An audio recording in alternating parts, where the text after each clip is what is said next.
আমরা তোমার ভোটে জিতানোর দায়িত্ব নিছি, তুমি ওদের কাছে যাওয়ার দরকার নাই, আমরা নিজেরাই তোমাকে জিতাবো। তখন কি ওদেরকে আমার চাওয়ার দরকার আছে? ওদেরকে আর আমার দাম দেওয়া লাগবে? আমার দায়িত্ব নিতে হবে তাহলে আপনাদেরকে। এখন নিবেন কিনা আপনারা? নিবেন কিনা আপনারা? ভোট কি জনগণ দিবে নাকি প্রশাসন দিবে? ভোট কি জনগণ দিবে নাকি চাঁদাবাজ দিবে?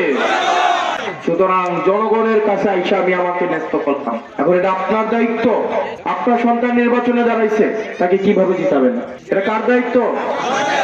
আপনার দায়িত্ব। মনে রাখতে হবে, নাম্বার 1, ভোট প্রার্থীর কাছে কোনো ভোট নাই।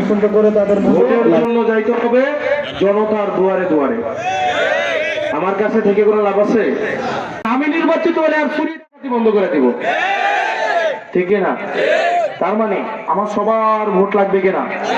লাগবে কিনা? একটা পক্ষ অলরেডি সিদ্ধান্ত নিছে না, দড়ি বাইন্দা একদম মোরাকাবা করে যে আস্তে আস্তে আমরা ভোট দিবই না, সিদ্ধান্ত নিছে কিনা? তাদের বাড়িতে বেশি যাইতে হবে। পারবেন কিনা? পারবেন কিনা? ঘুমানোর আগে হিসাব করবেন 10 জন হয়েছে কিনা। কয়জন? ভোট প্রার্থীর কাছে কোনো ভোট নাই, ভোটের জন্য যাইতে হবে জনতার দুয়ারে দুয়ারে। আমার কাছে থেকে কোনো লাভ আছে?